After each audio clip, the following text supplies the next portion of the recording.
Hello everyone. और मैं गौरव कुमार आपका फिर से हमारे इस यूट्यूब चैनल भावना एजुकेशन हब पर आपका स्वागत करता हूं। जैसे कि मैं आपको यूपीएससी सीसेट के लिए मैथमेटिक्स पढ़ा रहा था और मैंने आपका अरिथमेटिक का एक बहुत इंपॉर्टेंट चैप्टर परसेंटेज स्टार्ट किया था, तो आज मैं आपको उसकी फाइनल वीडियो देने जा रहा हूं, जो मेरा होने वाला है पार्ट 3। अच्छा, हमारी जो परसेंटेज की क्लास है ये इंपॉर्टेंट क्यों है इतनी, आप ज़रा इस चीज़ को देखिए।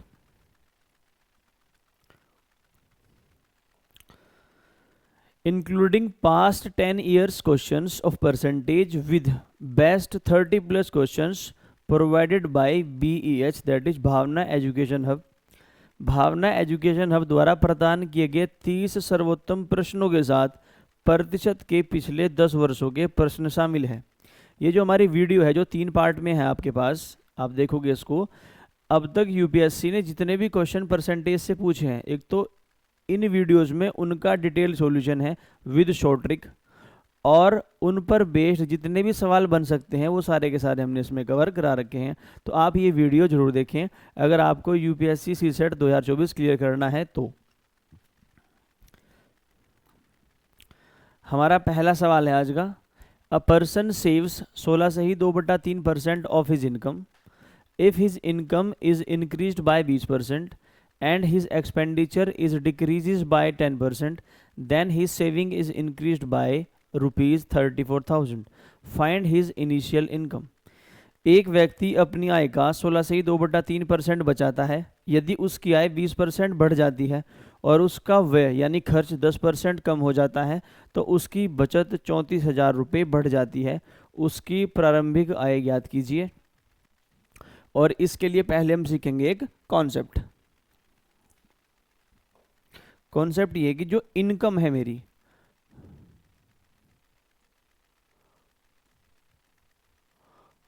इनकम, अगर आप इनकम में से क्या घटा दो, एक्सपेंडिचर, तो वो किसके बराबर आता है मेरा, हमेशा सेविंग के।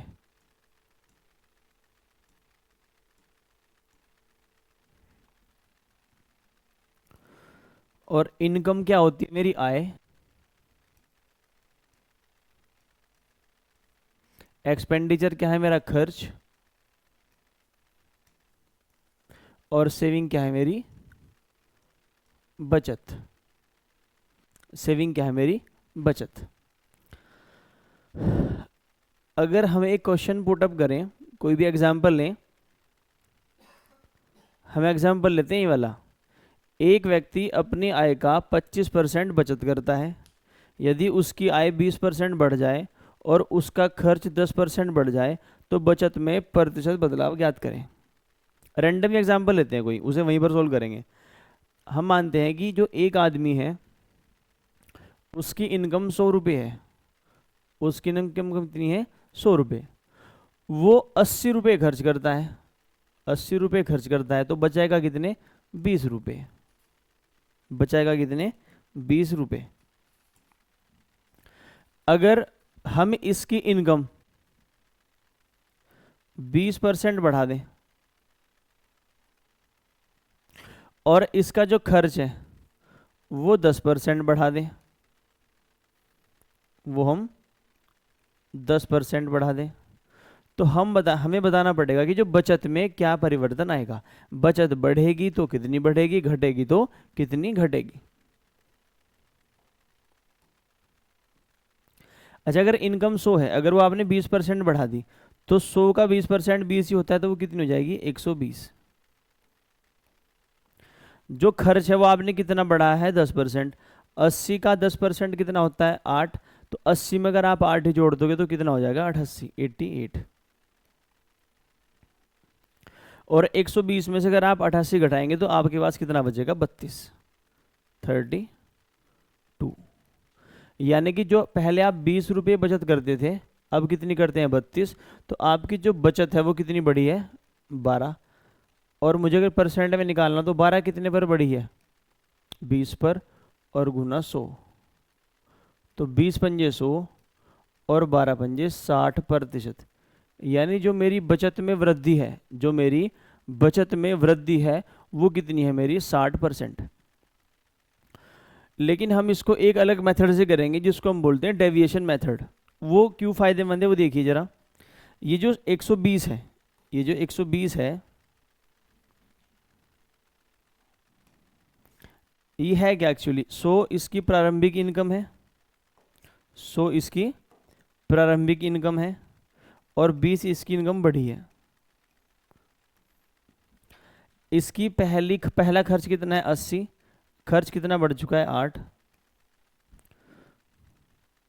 तो पहले अगर ये 20 रुपये बचत करता था तो अब बचत में कितनी वृद्धि है इसकी, देखो 100 + 20 120 होगा, 80 और 8 88 होगा। अगर आप 120 में से 88 घटाओगे तो 32 आएगा। लेकिन अब हम क्या लिखेंगे, सिर्फ बचत में कितनी वृद्धि है।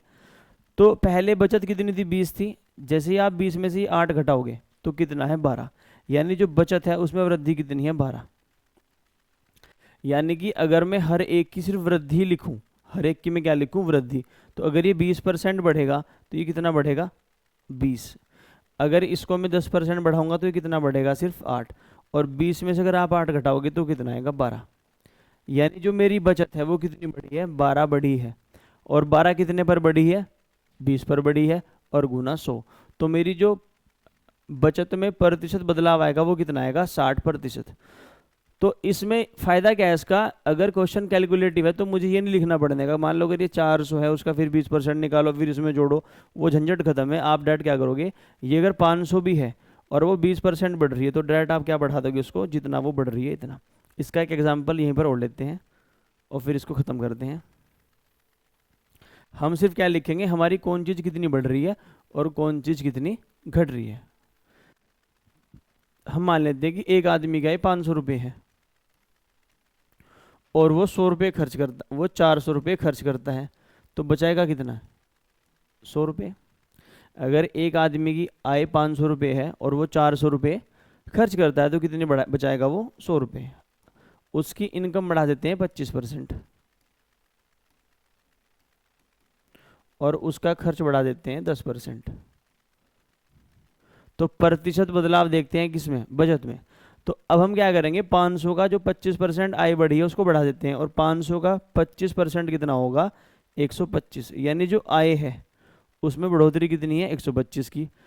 400 का 10% कितना होता है 40, तो खर्च में बढ़ोतरी कितनी है 40 की। तो इन दोनों का जो अंतर आएगा वही क्या आएगा मेरा बचत में वृद्धि। और अगर आप 125 में से 40 घटाएंगे तो 5 का 5 यानी आपके पास आएगा कितना 85। तो 85 है क्या, ये 85 है आपका बचत में वृद्धि। यानी आपकी जो आय पहले 100 थी अब वो 85 बढ़ चुकी है। अगर वर्तमान में पूछे तो अगर 100 थी 85 बढ़ गई है तो कितनी हो गई 185। लेकिन अगर सिर्फ ये पूछे कि प्रतिशत बदलाव कितना आएगा तो 85 बढ़ी है कितने पर 100 पर, और 100 पर जो वैल्यू जितनी बढ़ती है वो उतनी ही होती है। तो इसका आंसर कितना आएगा 85% क्या होगा मेरी बचत में वृद्धि। अब हम करेंगे अपना क्वेश्चन ट्राई, और पहले करेंगे हम ये वाला क्वेश्चन, फिर करेंगे हम ये वाला क्वेश्चन। एक व्यक्ति अपनी आय का 25% बचत करता है। यदि उसकी आय 20% बढ़ जाए और उसका खर्च भी 10% बढ़ जाए तो बचत में प्रतिशत बदलाव ज्ञात करें।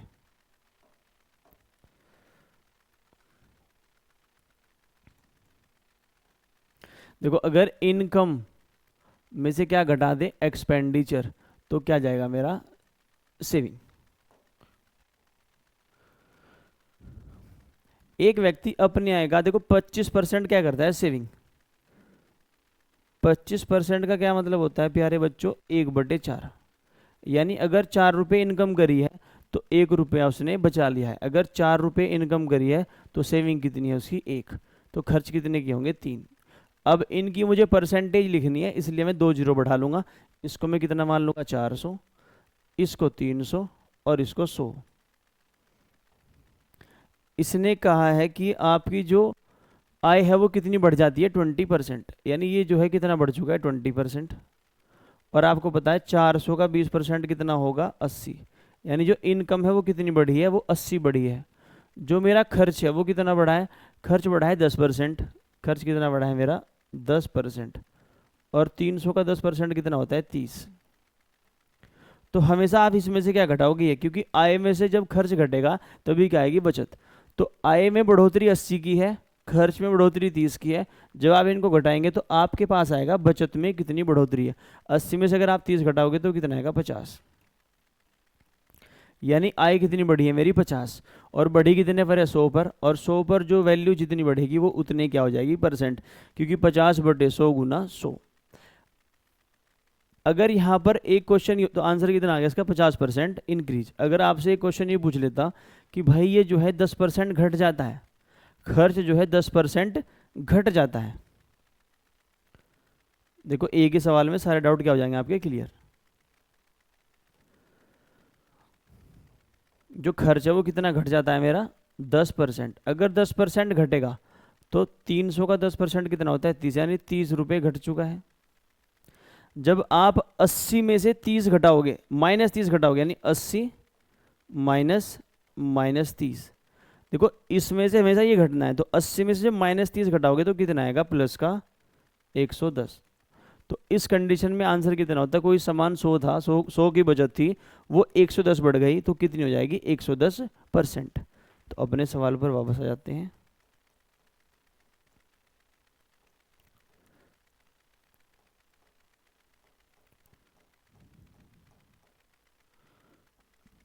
आंसर कितना है हमारा 50 बढ़ी है कितने पर 100 पर, और गुना 100, तो 50% क्या हो जाएगा मेरा इसका आंसर।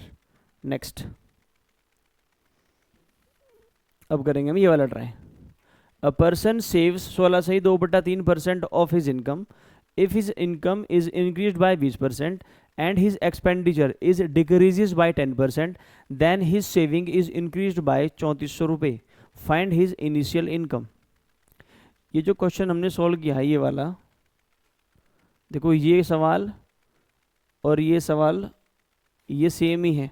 कैसे है, देखो इसने इस सवाल में ये कहा है कि यदि उसकी बचत 34,000 रुपये बढ़ जाती है, यहाँ पर बचत कितनी बढ़ी है 50, यानी अगर इस सवाल में ये कह देता है कि यदि उसकी बचत 5,000 रुपये बढ़ जाती है, तो यहाँ पर कितनी बढ़ी है 50, तो 50 पॉइंट की वैल्यू मान लो मैं 5,000 कह रहा हूँ, तो एक पॉइंट की वैल्यू कितनी आएगी 100। अब जो भी कुछ पूछा जाएगा आप उसमें क्या कर दोगे 100 मल्टीप्लाई, और इस सवाल में वो हम अपना सीखने वाले हैं।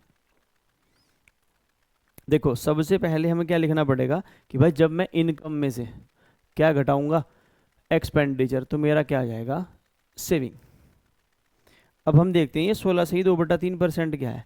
देखो 16 सही 2/3% बढ़ी है क्या, नहीं 16 सही 2/3% बचत करता है इनकम का, और इसका क्या मतलब है 1/6। जो साथी हमारे साथ नए हैं वो देखिए कैसे निकलता है, 16 × 48, 16 × 48 और 2 50, 50/3 है ये।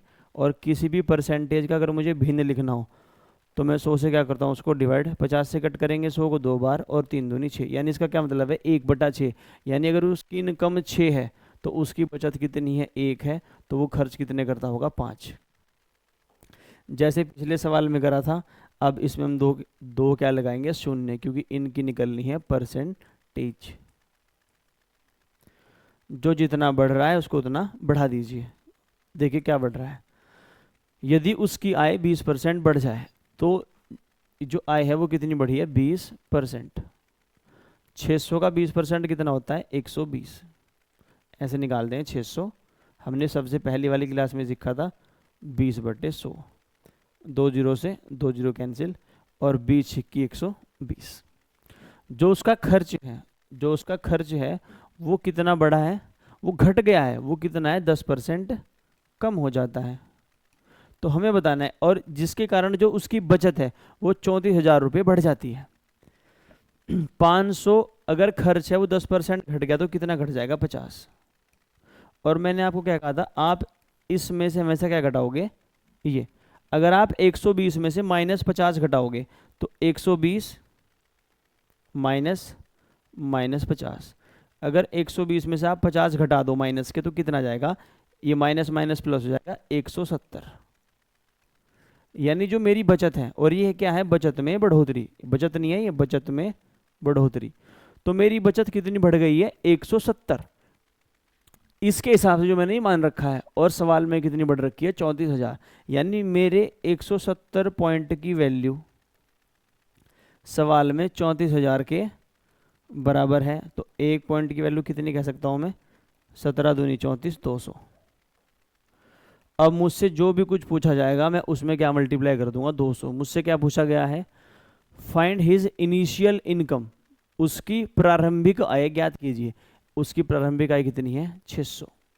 अगर वर्तमान आय पूछता तो 600 तो थी, 120 बढ़ चुकी है, तो कितनी थी, 720। पर उसने क्या पूछा है मुझसे, प्रारंभिक आय, वो कितनी है, 600 पॉइंट। तो 600 पॉइंट की वैल्यू कितनी हो जाएगी, 600 गुना 200 गुना 200, और 6 दूनी 12, 1 2 3 4, 1,20,000 क्या हो जाएगी उसकी इनकम। यानी 12 के आगे कितनी जीरो, 4। तो बी क्या होगा मेरा सही जवाब। नेक्स्ट,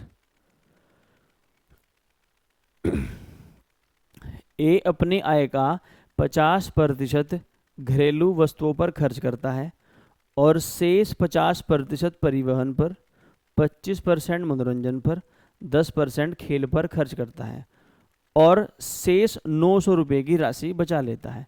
ए की मासिक आय क्या है। देखिए ये सवाल हम दो तरीके से करेंगे, क्योंकि उसका एक मतलब है, दो तरीके से हम क्यों करने वाले हैं। देखिए हम मान लेते हैं कि जो ये आदमी है इसकी जो आय है वो 100 रुपये है। कितनी है, 100 रुपये।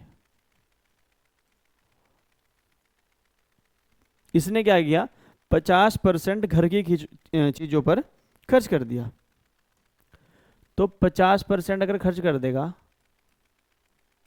यानी 50 तो उसने खर्च कर दिए किस पर, हाउस होल्ड पर, घर की चीजों पर। तो इसके पास कितने बच गए, 50। 100 में से 50 खर्च कर दिए, 50 इसके पास बच चुके हैं। उसके बाद इसने क्या किया, जो उसके पास बचा है उसका 50% तो इसने किस पर खर्च किया, एंटरटेनमेंट पर। फिर 25% किस पर किया, 50% क्या है, ट्रांसपोर्टेशन पर। 25% किस पर किया है, एंटरटेनमेंट पर। और 10% किस पर किया है, स्पोर्ट्स पर। यानी इसके पास जितना भी बचा था उसका इसने 50 और 25 75 और 10 85, 85% ये खर्च कर चुका है। जितना भी इसके पास पैसा बचा था उसका इसने एक साथ 85% खर्च कर दिया। तो इसके पास कितना बचा होगा, 15%। यानी जो इसके पास बचा था 50, उसका इसने 85% एक साथ खर्च कर दिया। तो इसके पास उस 50 का कितना बचा होगा, 15%। और वही कितना है मेरा, 50 का 15% इसके पास बचा है।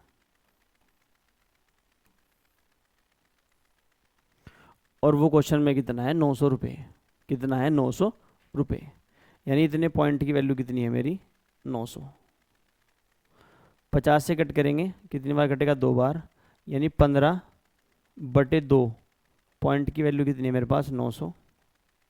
तो 15 से कट करेंगे, 15 6 की 90, 15 0 0, और 60 की 2 में मल्टीप्लाई हो जाएगी। तो एक पॉइंट की वैल्यू कितनी है मेरे पास, 120। एक पॉइंट की वैल्यू मेरे पास कितनी है, 120। तो हमें बताना है ए की मासिक आय कितनी है। मैंने आय कितनी माननी थी उसकी, 100, और एक पॉइंट की वैल्यू कितनी आई है, 120। तो 12 के आगे जीरो कितनी है, 3। तो 12,000 क्या हो जाएगी उसकी मासिक आय।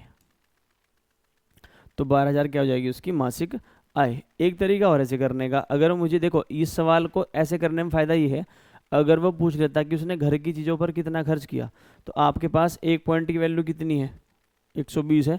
तो घर की चीज़ों पर कितना किया है, 50 पॉइंट खर्च। तो अगर एक पॉइंट की वैल्यू 120 है तो 50 पॉइंट की वैल्यू कितनी आती है आपके पास, 6,000। इसका एक तरीका और है करने का, वो क्या है वो देखिए। इसको रब कर देते हैं।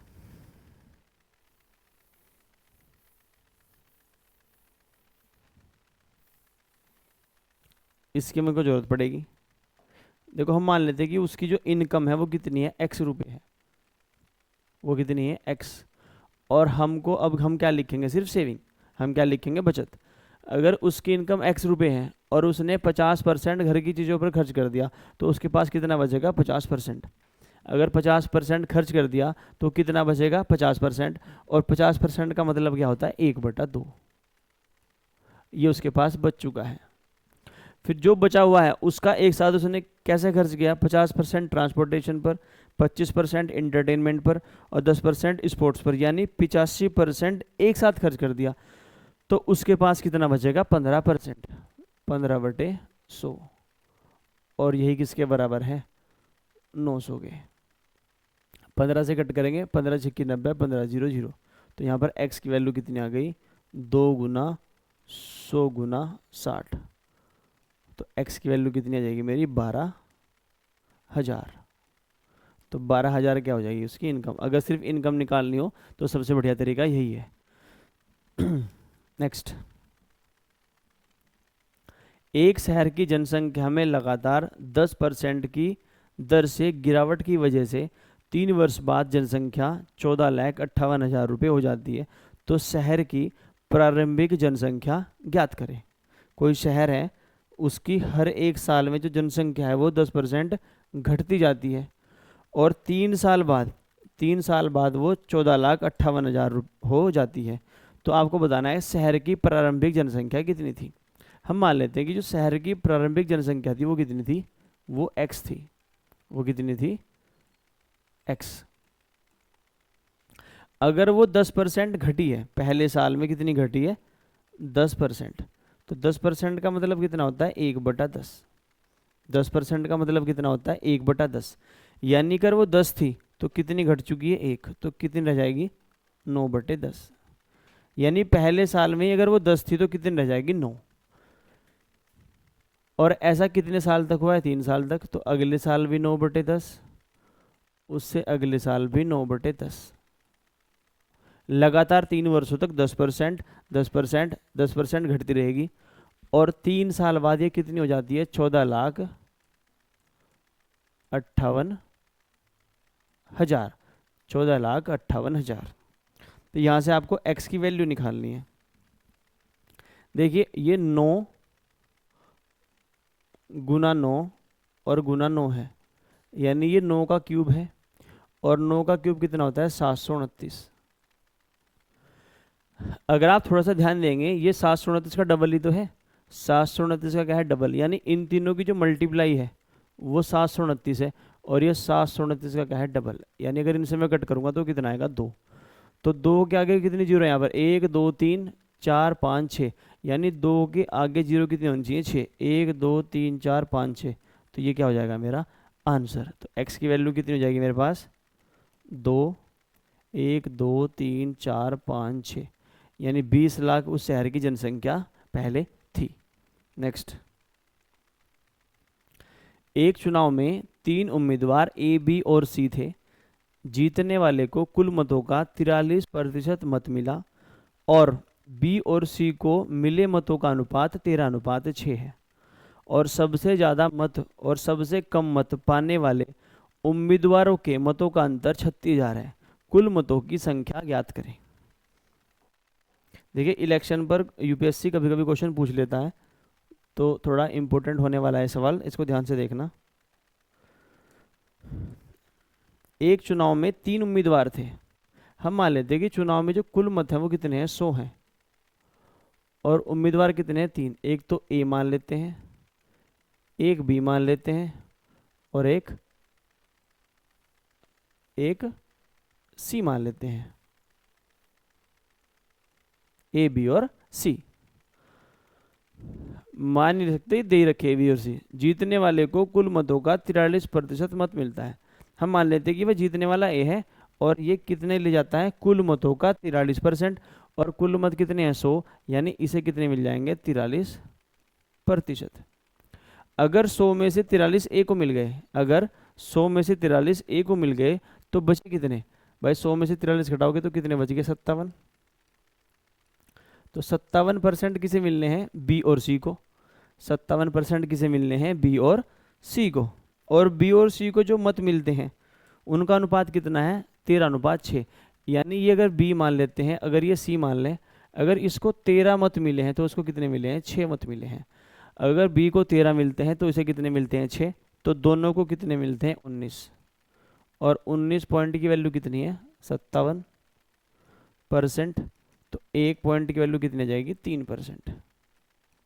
तो बी को कितना मिलता है? 13 पॉइंट। तो मैं कह सकता हूं तो बी को जो मत मिलेंगे वो कितने मिलेंगे? 13 गुना 3 39%। और सी को कितने मिलेंगे? 18%। 3×18। सबसे ज्यादा मत और सबसे कम मत पाने वाले उम्मीदवारों के मतों का अंतर 36,000 है। अब ये देखिए सबसे ज्यादा वाला कौन है? सबसे ज्यादा वाला कौन है? सबसे ज्यादा वाला कौन है? ए। कितना मिलता है? 43%। सबसे कम कौन वाला है? सी। इसको कितना मिलता है? 18%। दोनों का अंतर कितना है? 13 में से 8 गया 5 और 3 में से 1 गया 2, 25%। और 25% की वैल्यू क्वेश्चन में कितनी है? 36,000। हमें बताना है कुल मतों की संख्या ज्ञात करें। कुल मत कितने हैं मेरे? 100%। तो अगर 25% 36,000 के बराबर है तो 50% किसके बराबर होगा? 72,000 के। और 100% किसके बराबर होगा? 1,44,000 के। डायरेक्ट ही कर देंगे इसको। अगर मुझे इसको 100 बनाना है तो 4 से मल्टीप्लाई कर दो, तो कितना बन जाएगा? 100%। और इधर भी किससे मल्टीप्लाई कर दो? 4 से।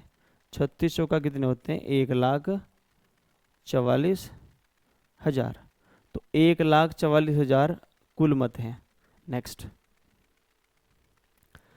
एक चुनाव में 2 उम्मीदवार थे, 20% मत अवैध घोषित हो गए।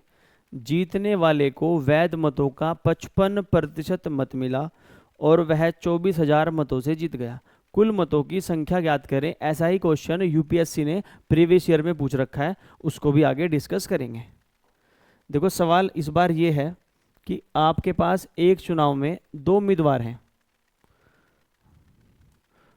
तो हम चुनाव में वोट कितनी मान लेते हैं कि बस 100 वोट हैं और मेरे पास 2 कैंडिडेट हैं ए और बी। लेकिन जो 20% वोट है वो कैसी हो गई? अवैध घोषित। अवैध मत कैसी होती है? जो खराब हो जाती हैं। तो 20% वोट कैसी हो गई मेरी? इनवैलिड। यानी 100 में से 20 मत कैसे हो गए मेरे? अवैध, जिनको हम बोलते हैं इनवैलिड वोट्स। ठप्पा कहीं मारना था, लगा कहीं दिया। मतलब जैसे ऊपर एक कमल का निशान है बीजेपी का और नीचे कांग्रेस का, और बीच में लगा दिया, ना ऊपर पता चल रहा ना नीचे पता चल रहा, तो वोट्स कैसी होती हैं आपकी? इनवैलिड। तो अगर 20% अवैध घोषित कर दी गई तो बच कितनी गई? 80। तो ये कौन सी है मेरी? ये मेरे कौन से हो जाएंगे? वैध मत, जो क्या डिसाइड करेंगे कौन जीतेगा और कौन हारेगा, कौन सत्ता चलाएगा। तो ये 80 वोट हैं टोटल, 100 में से 80, जो क्या बताएंगे कौन जीतेगा और कौन हारेगा। जो जीतने वाला है वो इसमें से 55% वोट ले गया। जो जीतने वाला है, हम मानते हैं कि एक तो हमारे पास एक्स है और एक हमारे पास वाई है, 2 कैंडिडेट हैं। तो अगर ये 55% वोट लेके चला जाएगा, अगर इसको 55% वोट मिल चुकी हैं, तो इस वाले को कितनी मिलेंगी? 45%। बहुत से बच्चे बोल लेंगे कि सर ये तो 80 है, अगर 55% इसे मिल गई तो इसे 25 क्यों नहीं मिली? क्यों नहीं मिली? क्योंकि इस 80 का 55% इसे मिला है, इस 80 का 55% इसे मिला है, तो इस 80 का 45% किसे मिल जाएगा? वाई को। तो इन दोनों में से कौन जीत रहा है? देखो जरा, एक्स जीत रहा है। कितने परसेंट से जीत रहा है? मात्र 10% से। और 10% किसका है? ये 80 का। यानी जो एक्स है वो 80 के 10% से जीत रहा है, और 80 का 10% कितना होगा मेरा? 8। यानी जो मेरा एक्स है वो 8 पॉइंट से जीतता है। और 8 पॉइंट की वैल्यू कितनी है सवाल में? 24,000। तो 1 पॉइंट की वैल्यू कितनी आ जाएगी मेरी? 3,000। तो मुझसे क्या पूछा गया है? कुल मतों की संख्या ज्ञात करें। तो कुल मत कितने हैं मेरे? 100। तो 100 पॉइंट की वैल्यू कितनी आ जाएगी? 100 गुना 3,000 बराबर 3 लाख। कितना जाएगा 3 लाख। तो ऑप्शन नंबर सी मेरा क्या हो जाएगा सही जवाब। 1 2 3 4 5। तो इसमें समझने वाली बात क्या थी, 100 वोट थे, 20 इनवैलिड हो गए, तो 80 कैसे है मेरे पास वैलिड। जो मेरा जीतने वाला है उसे कितना मिला है 55%। वैध मतों का देखो, जीतने वाले को वैध मतों का क्या मिला है 55%। यानी अगर 80 का 55% ये ले गया तो इसको कितना मिलेगा 80 का 45%। तो 55 वाला 45 वाले से 10% जीत रहा है, लेकिन किससे 80 वोट हो गए, 80 के 10% से। और 80 का 10% कितना होता है 8। 8 पॉइंट की वैल्यू सवाल में 24,000, 1 पॉइंट की वैल्यू 3,000, तो 100 पॉइंट की वैल्यू कितनी आ जाएगी मेरी 3 लाख। नेक्स्ट,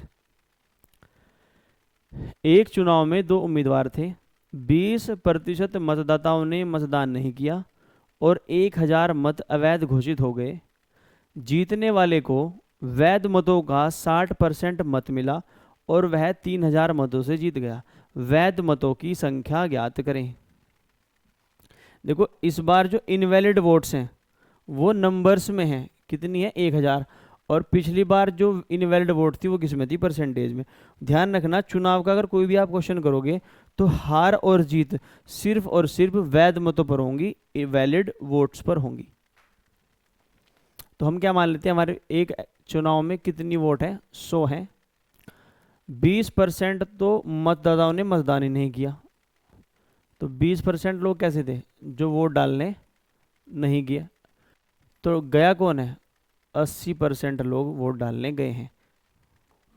80% लोग कैसे हैं जो वोट डालने मेरे गए हैं।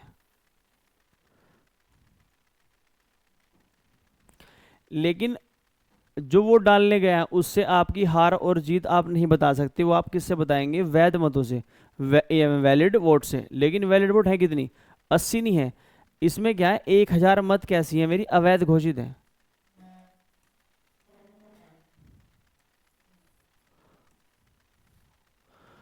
और आप एक बात ध्यान दीजिएगा, ये 80 एक नंबर है जो मैंने 100 के हिसाब से लिखा है। अगर इसको मैं 1,000 लिखूँ तो ये 800 जाएगा, अगर इसको मैं 10,000 लिखूँ तो ये 8,000 हो जाएगा। यानी ये तो मेरा एक वेरिएबल है। अगर मेरा एक वेरिएबल है तो मुझे यहाँ पर क्या मानना पड़ेगा x, क्योंकि मैं इसमें से एक एग्जैक्ट नंबर नहीं घटा सकता। तो मुझे क्या लिखना पड़ेगा 80x, क्योंकि यहाँ पर तो ये एक पर्टिकुलर वैल्यू उसकी फिक्स होगी जिसमें से 1,000 घटेगा। पर यहाँ पर मेरे पास कितना है 80, तो मैं यहाँ पर 80x मानूंगा, तो ये मेरे सारे क्या हो जाएंगे x और x। तो अब जब 80x में से आपने 1,000 घटा दिया तो ये वोट कैसी होगी मेरे पास वैलिड। मान लेते हैं मेरे पास x की वैल्यू 100 आ गई, अगर आप 100 की मल्टीप्लाई 80 में करेंगे तो 8,000 आएगा। 8,000 में से अगर आप 1,000 घटा दोगे तो इस बॉक्स के अंदर कितना बचेगा 7,000, और इस बॉक्स के अंदर ही कैसी वोट है मेरी वैलिड, जो मुझे क्या बताएंगी कौन हारेगा और कौन जीतेगा। तो इस बार फिर 2 को लड़ा दो, इस बार एक ए लड़ा देते हैं और एक बी। जो जीतने वाला है उसे क्या मिला है, जीतने वाले को वैध मतों का 60% मिला है। वैध मतों का 60% ये लेके चला गया, तो इसको कितना मिल जाएगा 40%। तो जो जीतने वाला है वो कितने से जीत रहा है 20% से, पर 20% किसका वैध मतों का। यानी 80x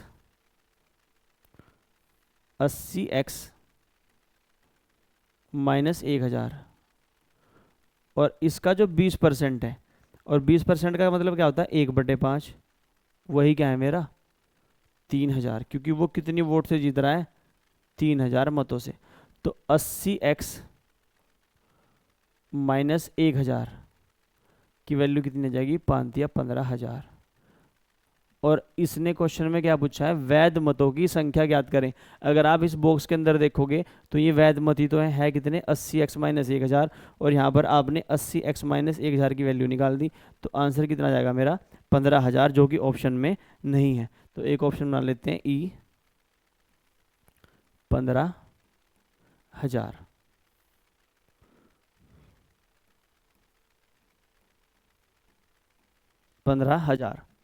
अगर आपसे ये पूछ लेता कि कुल मत ज्ञात करें, कुल मत कितने हैं, तो आप कैसे निकाल देंगे 80x की वैल्यू कितनी हो जाएगी भाई 15,000 में 1,000 जोड़ दोगे 16,000, तो x की वैल्यू कितनी जाएगी 200, कुल मत कितने हैं 100x, तो 100 गुना 200, और ऑप्शन में जो ऑप्शन में 20,000 मेरा है। और जो हमारे टाइप राइटर हैं उन्होंने शायद ये जो ऑप्शन सेट किया होगा ये नंबर ऑफ वैलिड वोट से नहीं टोटल नंबर ऑफ वोट से कर दिया होगा। तो इसमें हमसे क्या पूछा था कि वैध मतों की संख्या ज्ञात करें, तो वो कितनी है 15,000। 100 वोट थी, 20 लोग डालने नहीं गए, 80 डालने गए, वो 100 के हिसाब से 80 है, लेकिन इसमें से आपको 1,000 घटाना पड़ेगा। तो यहाँ पर आपको एक वेरिएबल लेना पड़ेगा। जीतने वाले को मिलता है 60% वैध मतों का, तो हारने वाले को कितना मिलेगा 40%। तो जीतने वाला जीतेगा 20% से, किसके 20% से, वैध मतों के। तो 80x माइनस 1,000 का 20%, और 20% की फ्रैक्शन वैल्यू कितनी है 1/5, वो किसके बराबर है 3,000 के। तो 80x की वैल्यू कितनी आ गई 15,000। सवाल तो ये खत्म हो गया, क्योंकि पूछा गया था वैध मतों की संख्या ज्ञात करें, और ये मेरे मत कैसे हैं, ये वैध ही तो हैं। यहाँ पर देखो 80x माइनस 1,000, तो आंसर कितना आ गया मेरा 15,000। एक चुनाव में 20% मतदाताओं ने मतदान नहीं किया, कुल मतों का 20% मत अवैध घोषित हो गया। जीतने वाले को मतदान सूची का 45% मत मिला। ध्यान देना प्यारे बच्चों, जीतने वाले को मतदान सूची का, जीतने वाले को मतदान सूची का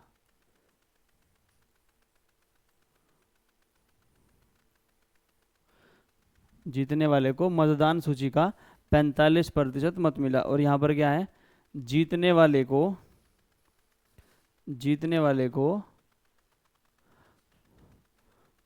वैध मतों का, जीतने वाले को वैध मतों का 60% मत मिला।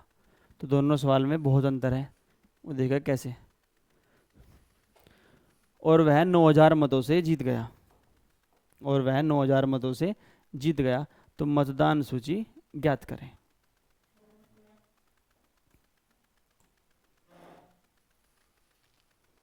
तो वोट कितने मानते हैं हम 100। हमने मान लिया कि मतदान जो सूची है उसमें टोटल वोट कितने हैं मेरे 100 हैं। मतदान सूची में टोटल वोट कितने हैं मेरे 100 हैं। 20% लोग कैसे थे, निकम्मे थे, जो मतदान देने नहीं गए। कि क्या रखा राजनीति में, हमारा कोई कुछ नहीं कर सकता। तो 20% लोग कैसे थे जो मतदान देने नहीं गए। मतदान और कुल मतों का 20% मत अवैध घोषित हो गए, यानी अगर 100 वोट थे तो उसमें से 20% कैसे हो गए, इनवैलिड। तो 20 तो डालने ही नहीं गए, 20 इनवैलिड हो गए, तो वोट बचे कितने 60, यानी 60 मत कैसे हैं मेरे पास, वैलिड। और ध्यान रखना जो हार और जीत होगी वो हमेशा किस पर होगी, वैध मतों पर, जो मत मेरे क्या होंगे, सही होंगे।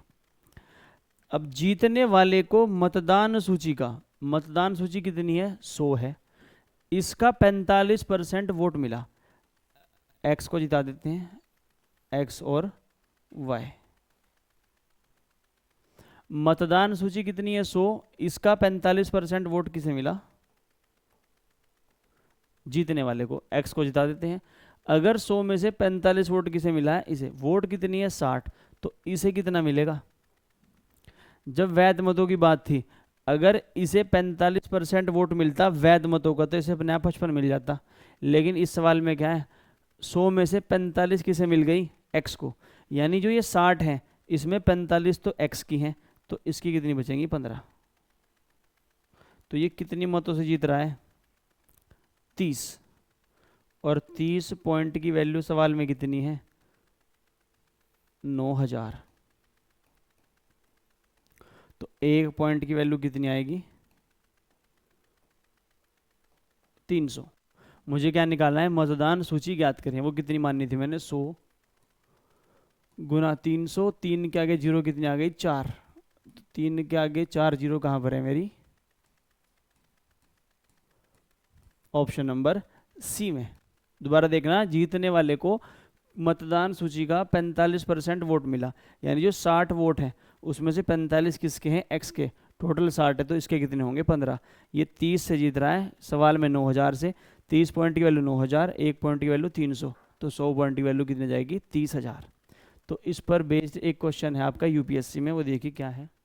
2 candidates X and Y contested an election, 80% of the voters cast their votes. यानी अगर 100% टोटल वोटर मान लूँ तो उसमें से सिर्फ 80% लोगों ने मतदान किया है। And there were no invalid votes, कोई भी मत अवैध नहीं है, यानी जो 80 वोट डले हैं 80 के 80 कैसे हैं मेरे वैलिड हैं। There was no NOTA none of the above option, एक ऑप्शन होता है नोटा जिसमें आपको अगर कोई भी पसंद नहीं है कैंडिडेट तो आप उसको दबा दो, ऐसा भी कोई ऑप्शन नहीं था। X got 56% of the votes cast, यानी जो भी वोट डले हैं उसका 56% किसे मिला है आपका एक्स को।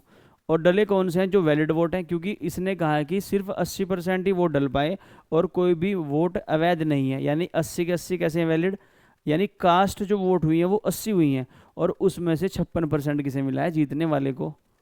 और वो जो चुनाव है and won the election by 1440 votes, what is the total number of voters in the voter list. तो जो हमने पहला सवाल करा था, पहला और दूसरा, वो लगभग सेम यही है, जिसमें जीतने वाले को वैध मतों का मिलता है। यहाँ पर किसका मिल रहा है उसको, कास्ट वोट का, जितने वोट कास्ट हुए हैं, और कास्ट ही कितने हुए हैं 80, यानी अगर टोटल वोट 100 हैं, टोटल वोट अगर 100 हैं तो उसमें से सिर्फ कितने कास्ट हुए हैं 80, और कोई भी वोट कैसा है इनवैलिड नहीं है, यानी ये मेरे कौन से हैं वैलिड वोट। वैलिड वोट भी यही है और मेरे कास्ट भी यही हुए हैं, यानी यही डले हैं। तो जो जीतने वाला है वो क्या है मेरा एक्स है, और एक मान लेते हैं वाई। इसको 80 का कितना मिला है 56%, तो इसे ऑटोमेटिक कितना मिल जाएगा 44%। तो ये कितने परसेंट से जीत रहा है 12% से, पर 12% किसका 80 का, यानी 80 का जो 12% है वही जीत किसकी है मेरी एक्स की। और ये सवाल में कितनी है मेरी 1440। देखिए 12 अगर आप टेबल आता हो, 12 गुना 12 होते हैं 144, 120, 20 चौक 80 और 20 पंजे 100, 5 आ गया, 4 से कट करेंगे 4 तिया 12, 30 आ गया। और 30 गुना 5, यानी एक पॉइंट की वैल्यू कितनी आ गई मेरी, 30 गुना 5 होते हैं मेरे 150, यानी मेरा जो एक पॉइंट है उसकी वैल्यू कितनी है 150 है। मुझे क्या बताना है, मतदान सूची में कुल मतदाताओं की संख्या ज्ञात करें, वो कितनी है मेरी 100। तो 100 गुना 150 बराबर 15,000। तो यूपीएससी ने ऐसा कोई क्वेश्चन परसेंटेज का नहीं पूछा है जो आपका छूट जाए, क्योंकि मैं पहले क्वेश्चन कौन से कराता हूँ, खुद से कराता हूँ। तो मैंने आपको ये क्वेश्चन करा था, ये वाला सेम टू सेम सवाल ये सेम है, बस यहाँ पर कितना है, यहाँ पर ये 55% है और वहाँ पर कितना है 56% है। तो आपको हर एक क्वेश्चन कराया जाएगा आपके एग्जाम के लिए, आप बिल्कुल भी चिंता ना करें। A salesman gets 12% commission on sales up to ₹15,000 and get 1% additional bonus on the sales above ₹15,000। If the total income of the salesman is 7,650 then find the bonus. एक सेल्समैन को 15,000 रुपये तक की बिक्री पर 12% कमीशन मिलता है। 15,000 रुपये से ऊपर की बिक्री पर 1% अतिरिक्त बोनस भी मिलता है। यदि सेल्समैन की कुल आय 7,650 रुपये हो तो बोनस ज्ञात करें।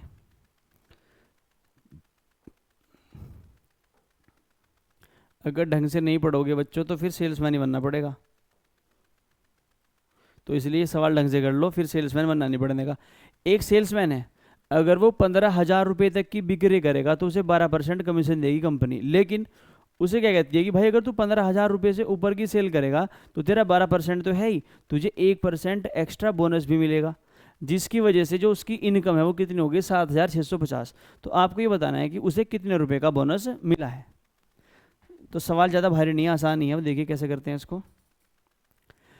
15,000 रुपये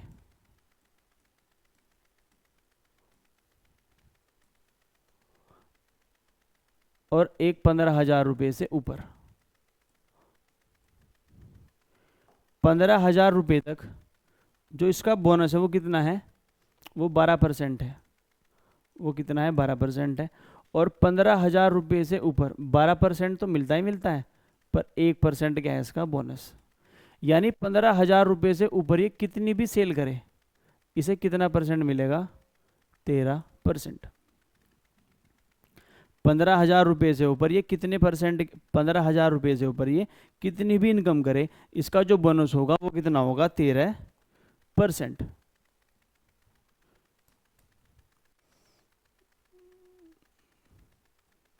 13%। और जो इसकी आय है, सेल्समैन की आय कितनी है, 7,650 रुपये। तो हमें ये बताना है कि उसका बोनस कितना है। अगर आपको ये पता चल जाए कि इसने कुल जो सेल कितने की करी है, अगर मैं मान लूँ कि इसने सेल जो है 1,00,000 रुपये की करी है, इसने सेल हम मान लेते हैं 1,00,000 रुपये की करी है, तो 15,000 तक तो बोनस मिलता नहीं है, तो 15,000 रुपये से ऊपर और 1,00,000 तक इसे बोनस मिलेगा। यानी मात्र 85,000 रुपये पर इसे बोनस मिलेगा। और 85,000 का 1% कितना होगा, 850। तो आंसर कितना आ जाएगा, 850। यानी कि हमें सवाल में क्या पता करना पड़ेगा कि इसकी इनकम है कितनी, कंपनी की, इसने सेल करी कितने की है। तो जो कंपनी की इनकम होगी वो कितनी होगी, हमेशा 100%। और उसी का इसे क्या मिल रहा है, कमीशन। तो हम क्या करते हैं, हम कुछ ऐसा करते हैं जिससे इसका 1 रुपये से लेकर और जहाँ तक ये सेल करता है वहाँ तक का इसका कमीशन क्या हो जाए, बराबर। तो हम क्या करेंगे, 15,000 रुपये तक भी, 15,000 रुपये तक भी कोशिश करते हैं इसका कमीशन कितना हो जाए, 13% ही हो जाए। तो हम क्या करते हैं, अपनी तरफ से इसे 1% कमीशन देते हैं। तो इसका कमीशन कितना हो जाएगा, 13%। यानी 15,000 तक भी कितना हो चुका है, 13%। यानी आपने 15,000 रुपये तक इसका जो कमीशन है वो कितना बढ़ाया है, 1%। यानी आपने किया क्या है, अगर इस 15,000 रुपये तक इसका बोनस 1% बढ़ाया है, कमीशन 1% बढ़ाया है, यानी कि आपने परसेंट में तो 1 बढ़ाया है, तो रुपये में कितना बढ़ाया होगा, 15,000 का 1% कितना होता है, 150। यानी आपने जो इसकी आय है वो 150 रुपये बढ़ा दी। यानी 13% ओवरऑल कमीशन करने के चक्कर में सेल्समैन की आय कितनी बढ़ चुकी है, 150। तो सेल्समैन की आय कितनी हो चुकी है, 7800। और ओवरऑल कमीशन कितना हो चुका है, 13%। तो जो सेल्समैन का कमीशन होता है वही उसकी क्या होती है, आय। तो मैं कह सकता हूँ कि जो मेरा 13% कमीशन है वो उसकी वैल्यू कितनी है, मेरी 7800 रुपये। तो 1% की वैल्यू कितनी आ जाएगी मेरे पास, 13×6=78, 1300। तो कंपनी की आय कितनी होगी, 100%। तो 100% की वैल्यू कितनी आ जाएगी मेरी, 60,000। यानी ये जो आदमी है इसने कंपनी का 60,000 रुपये का कुल सामान बेचा है। इस आदमी ने कंपनी का कुल 60,000 रुपये का सामान बेचा है, पर इसे बोनस कहाँ मिलता है, 15,000 रुपये से ऊपर। और इसने जो इनकम करी है कितनी करी है, 60,000। यानी कि 15,000 रुपये से तो ऊपर और 60,000 रुपये तक इसे क्या मिलेगा, बोनस। तो अगर आप 60,000 में से 15,000 घटा दोगे तो 45,000 रुपये पर इसे क्या मिला है, बोनस। और बोनस कितना मिलता है इसको, 1%। तो 45,000 का 1% आप निकाल देंगे, 2 जीरो से 2 जीरो कैंसिल, तो आंसर कितना आ जाएगा, 450। तो इस सवाल में वैसे पूछता क्या है कि कंपनी की आय कितनी है, तो 100% की वैल्यू कितनी होती है, 60,000। अगर एग्जामिनर को थोड़ा क्वेश्चन भारी करना हुआ तो वो क्या पूछ सकता है कि सेल्समैन का बोनस कितना है। तो अगर आपके पास पूरी आय कंपनी की आ चुकी है तो उसमें से 15,000 घटा दो, यानी 45,000 रुपये पर कंपनी ने इसे क्या दिया है, बोनस। और बोनस कितना है, 1%। और 45,000 का 1% कितना हो जाएगा आपका, 450। Next, a company gives 15% commission to its salesman on sales up to rupees 18,000, gives 2% bonus on the sales above 18,000. If the salesman deduct his commission and deposits rupees 75,060, then find the income of the income, ये find income of the company होगा, find the income of the company.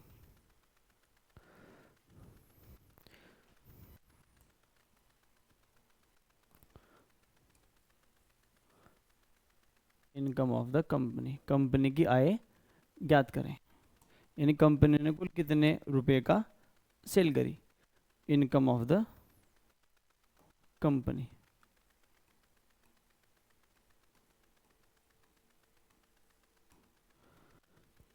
तो company की आय ज्ञात करें, हिंदी में सही रखा है, कंपनी की आय ज्ञात करनी है इस बार।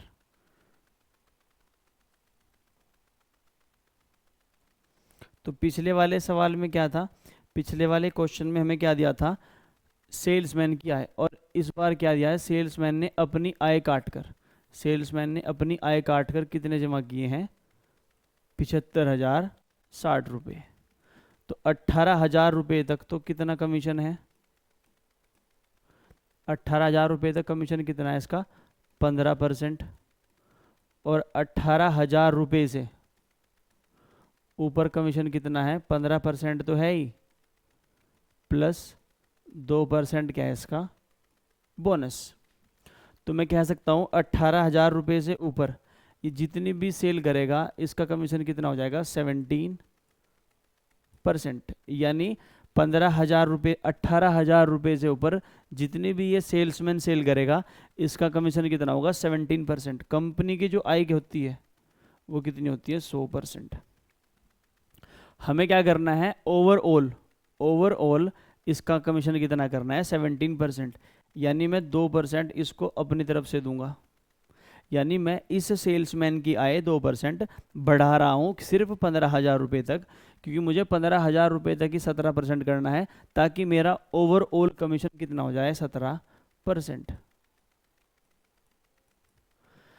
इसने जो अपना कमीशन काटकर जमा किए हैं, जो इसने जमा किए हैं वो कितने किए हैं, 75,000 रुपये, 75,060 रुपये। प्यारे बच्चों, अगर आप इसकी इनकम 18,000 रुपये पर 2% बढ़ा रहे हो, यानी आपने इसका 18,000 रुपये तक 2% क्या बढ़ाया है, कमीशन, यानी आपने इसकी आय 360 रुपये बढ़ाई है, आपने इसकी आय 360 रुपये बढ़ाई है। एक बात समझिए, अगर किसी कंपनी की आय 100 रुपये है और एक सेल्समैन ने अपने 20 रुपये काट लिए, तो जमा कितने कर देगा वो, 80। जमा कितने कर देगा वो, 80। अगर मैं आपसे कहूं कि आप कुछ इसकी 10 इनकम बढ़ा दो, तो अगर आप इसकी 10 इनकम बढ़ा दोगे तो कितनी हो जाएगी, 30। कितनी हो जाएगी, 30। अगर 100 में से इसकी इनकम 30 हो चुकी है तो जमा कितने करेगा ये, 70। तो जितनी आप बढ़ाओगे कहाँ से काट लेगा, जो जमा करेगा। तो आपने अगर इसकी इनकम 360 बढ़ाई है तो इसको कहाँ से काट लेगा, जो जमा करेगा। तो यहाँ से इसको ये कट कर लेगा, तो 0 0, 10 में से 3 गया 7, 4 और 7। यानी कि अगर मैंने 17% ओवरऑल कमीशन किया है तो मुझे इसकी जो आय है वो कितनी बढ़ानी पड़ी है, 2%, यानी 360 रुपये। तो 360 रुपये कहाँ से काटेगा, जो हम बढ़ा रहे हैं, जो ये जमा करेगा। यानी अब इसका ओवरऑल कमीशन कितना हो चुका है, 17%। ओवरऑल कमीशन कितना हो चुका है इसका, 17%। अच्छा, अगर इसका कमीशन 17% है, अगर इसका कमीशन 17% है और कंपनी की आय 100% है, अगर 100% इस कंपनी की आय है और 17% इसका कमीशन है, तो ये जमा कितने करेगा, 83%। और 83% की वैल्यू कितनी है, 74,700। तो 1% की वैल्यू कितनी आ जाएगी, देखो 3 के टेबल में 7 कहाँ आता है, 9 बार, 900। कंपनी की आय कितनी है, 100%। तो 100% की वैल्यू कितनी आ जाएगी आपके पास, 100 गुना 90, 100 गुना 900, 90,000। यानी कि जो कंपनी है उसकी आय कितनी है, 90,000। नेक्स्ट, ताजे तरबूज में 95% पानी है और सूखे तरबूज में 30% पानी है। 1 किलोग्राम सूखे तरबूज से कितने किलोग्राम ताजे तरबूज बनाए जा सकते हैं?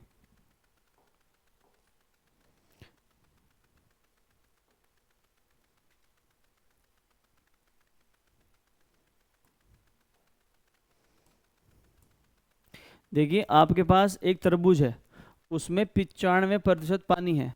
अगर 95% पानी है तो 5% क्या होगा, जो ठोस पार्ट होगा, जिसको बोलते हैं पल्प। जब वो सूख जाता है तो उसमें क्या रहता है, 30% पानी रहता है। अगर सूखे हुए में 30% पानी है तो ठोस पार्ट कितना है, 70%। तो आपको बताना है कि 1 किलो अगर सूखा तरबूज है तो वो जब ताज़ा था वो कितना था, आपको ये बताना है। तो आप एक बात देखिए, जब भी तरबूज सूख जाएगा तो सिर्फ पानी उड़ेगा, सिर्फ क्या उड़ेगा, पानी। यानी कि जो उसमें ठोस है, जो उसमें पल्प है, वो क्या रहेगा, सेम रहेगा। इस सवाल का कॉन्सेप्ट ये है कि ताज़ा तरबूज हो चाहे आपका सूखा तरबूज हो, उसमें जो ठोस पार्ट है वो क्या रहेगा, सेम। तो जो मेरे पास फ्रेश वाटरमेलन है, जो मेरे पास फ्रेश वाटरमेलन है, उसको मैं एफ से डिनोट करता हूँ। अगर उसमें 95% पानी है, अगर उसमें 95% पानी है तो उसमें ठोस पार्ट कितना होगा, सिर्फ 5%। और जो मेरे पास सूखा तरबूज है, जो मेरे पास सूखा तरबूज है, उसमें मेरा जो ठोस पार्ट होगा वो कितना होगा, सूखे तरबूज में 30% पानी है तो जो उसमें ठोस पार्ट होगा वो कितना होगा, 70। और ये आपस में क्या होंगे, बराबर, क्योंकि दोनों में जो ठोस पार्ट होगा वो क्या होगा, मेरा इक्वल। 5 से कट करेंगे, ये कितनी बार कटेगा, 14। तो एफ रेशो डी, एफ का मतलब है फ्रेश, डी का मतलब है ड्राई। तो एफ के सामने कौन है इधर, 14, और ड्राई के सामने कितना है, 1। यानी अगर फ्रेश का वजन 14 है तो ड्राई का वजन कितना है, 1। अगर फ्रेश का वजन 14 है तो ड्राई का वजन कितना है, 1। तो 1 पॉइंट की वैल्यू कितनी है सवाल में, 1 पॉइंट की वैल्यू है 1 kg। तो मुझे निकालनी है 14 पॉइंट की, तो 14 पॉइंट की वैल्यू कितनी हो जाएगी, 14 kg। यानी तरबूज काफ़ी बड़ा है और कितने किलो का है, 14 किलो का। तो इस क्वेश्चन में कॉन्सेप्ट ये है कि जो ठोस पार्ट होगा वो हमेशा क्या होगा, बराबर होगा। अगर ताजे तरबूज में 95% पानी है तो उसमें 5% क्या होगा, ठोस पार्ट। अगर सूखे तरबूज में 30% पानी है तो उसमें 70 क्या होगा, ठोस। 5 से कट करेंगे 14, फ्रेश के सामने कितना है, 14, ड्राई के सामने कितना है, 1। फ्रेश रेशो ड्राई 14:1, 1 पॉइंट की वैल्यू 1, 14 पॉइंट की वैल्यू 14। नेक्स्ट, और यूपीएससी सी सेट में परसेंटेज का पूछे जाने वाला सबसे प्यारा सवाल, वेन डायग्राम। किसी स्कूल में 57% छात्र संस्कृत में पास होते हैं और 63% छात्र गृह विज्ञान में पास होते हैं और 45% छात्र दोनों में पास होते हैं। तो बताइए दोनों विषयों में फेल प्रतिशत कितना है।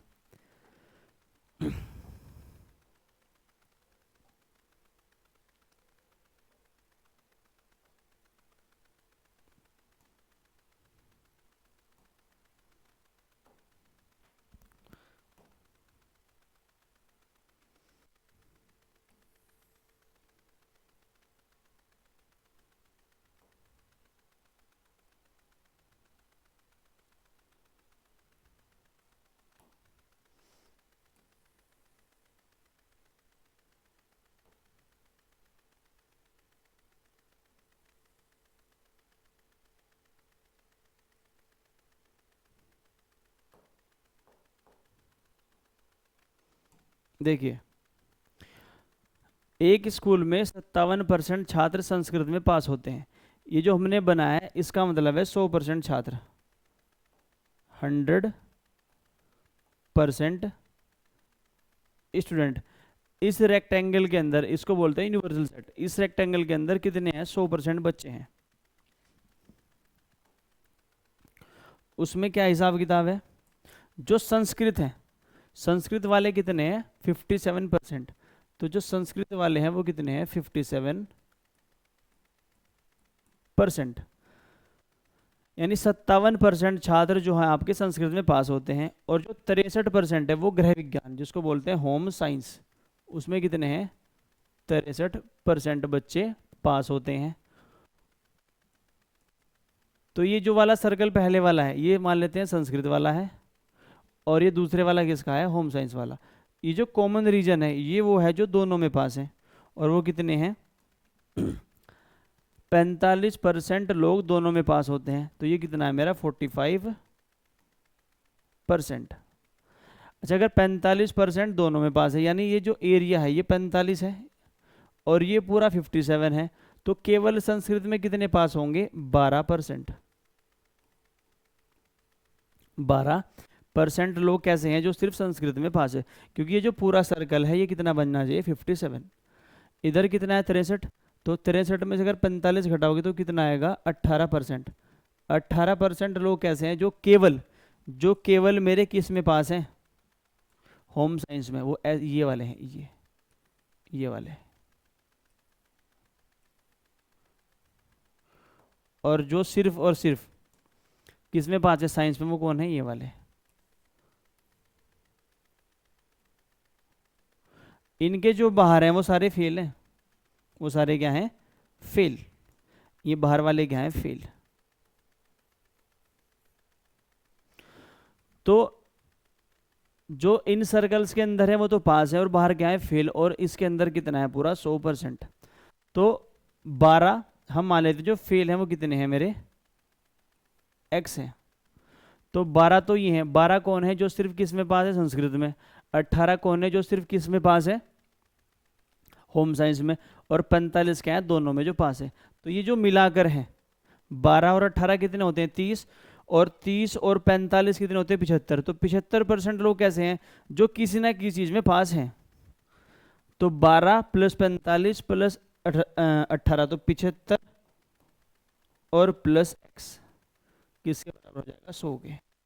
तो यहाँ से x की वैल्यू जाएगी 25%, यानी 25% लोग क्या हैं जो मेरे फेल हैं। तो 25% क्या हो जाएगा इसका आंसर, क्योंकि 75% लोग कैसे हैं जो कहीं ना किसी चीज़ में पास हैं।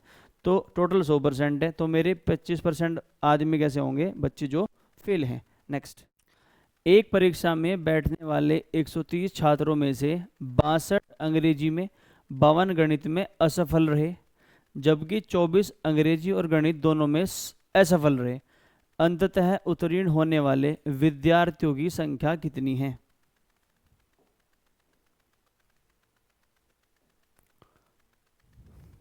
आपके पास टोटल कितने स्टूडेंट्स हैं, 130।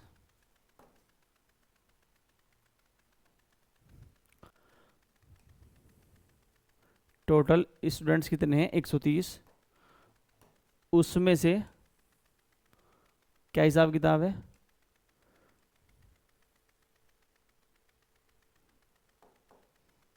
हिसाब किताब ये है कि जो 62 है वो इंग्लिश में फेल है। इंग्लिश में कितने फेल हैं 62, और टोटल कितने हैं 130। यानी ये जो आपके पास रेक्टेंगल है इसमें टोटल 130 स्टूडेंट्स हैं, और जो हम ये सर्कल बना रहे हैं ये फेल होने वाले हैं। और 52 लोग फेल है मैथमेटिक्स में, तो 52 किस में फेल है, मैथ्स में। और जो दोनों में फेल है वो कहांगे यहाँ पर, तो 24 लोग कैसे हैं जो दोनों में फेल हैं, दोनों में फेल हैं। तो हम फिर कैसे लिखते हैं, केवल इंग्लिश में कितने फेल हैं, 62 में से 24 घटाओगे तो कितना आएगा 38, और 52 में से 24 घटाओगे तो कितना आएगा 28। 28 लोग केवल गणित में फेल, 38 लोग केवल इंग्लिश में फेल, 24 लोग दोनों में फेल। ये सब जोड़ने के बाद मेरे पास क्या आएगा, जो लोग किसी ना किसी सब्जेक्ट में फेल हैं। तो इसके जो बाहर है वो क्या है, पास, वो सब क्या है पास। और हम मान लेते हैं वो कितने हैं x। इन सब को जोड़ने के बाद कितना बनना चाहिए 130। तो 38 लोग कौन है मेरे पास जो किस में पास है, किस में फेल है, केवल इंग्लिश में। 24 लोग जो दोनों में हैं, और 28 लोग कौन है मेरे पास जो मेरे सिर्फ मैथ में क्या है फेल है। और प्लस x क्या है मेरे पास जो सब जो मेरे टोटल पास है। ये टोटल किसके बराबर है 130 के। 38 और 24 और 28, 8 और 4 12 और 8 20, 3 2 5 2 7 और 2 9, 90 स्टूडेंट कैसे हैं जो किसी ना किसी सब्जेक्ट में पास हैं। सॉरी, 90 स्टूडेंट कौन है जो किसी ना किसी सब्जेक्ट में क्या है फेल है। टोटल 130 है, तो मेरे पास 40 बच्चे कैसे होंगे जो मेरे क्या होंगे पास होंगे। तो x की वैल्यू कितनी आ जाएगी मेरी 40। ऑप्शन ए मेरा क्या हो जाएगा सही जवाब। नेक्स्ट, एक परीक्षा में 60% लोग भौतिक विज्ञान में पास हो जाते हैं, 30% लोग रसायन विज्ञान में पास हो जाते हैं। यदि दोनों विषयों में फेल होने वाले छात्रों की संख्या दोनों विषयों में पास होने वाले छात्रों की संख्या का दुगना है, वह कक्षा में कुल 400 बच्चे हैं, तो केवल भौतिक विज्ञान में पास होने वाले छात्रों की संख्या ज्ञात करें।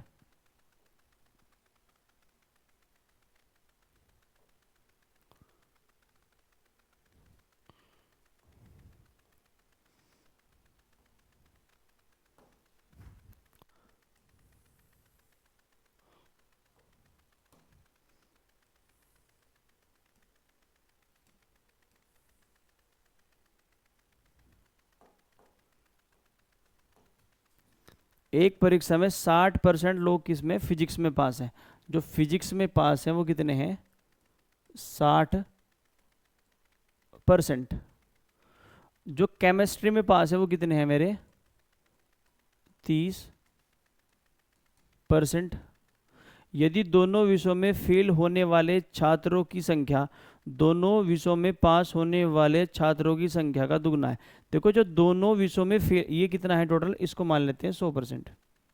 100% और 100% की वैल्यू कितनी है 400। इसको बाद में लिंक कर लेंगे।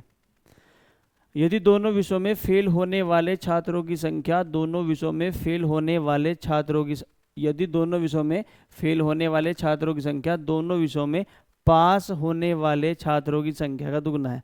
अगर दोनों विषयों में पास मेरे x हैं तो दोनों विषयों में फेल इसके डबल है 2x।